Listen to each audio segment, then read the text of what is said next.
sangat senang dengan adanya tempat cuci tangan di sini. Jadi kami bisa cuci tangan setiap saat. Kami senang adanya tempat mencuci tangan karena ketika kita mencuci tangan lebih dekat dimanapun, di asrama ataupun di sekolah.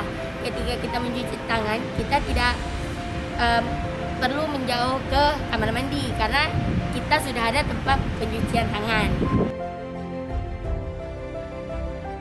Karena di sini banyak santri dan di sini banyaknya wali santri ataupun guru yang masuk ke dalam asrama. Jadi kita memerlukan tempat cuci tangan agar kita mencegah dari virus corona.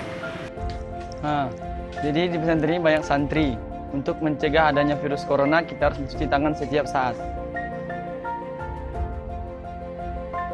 Setiap hari dan setiap saat. Setiap hari dan setiap saat. Menjaga kebersihannya dan selalu melihat persediaan sabun dan tisu.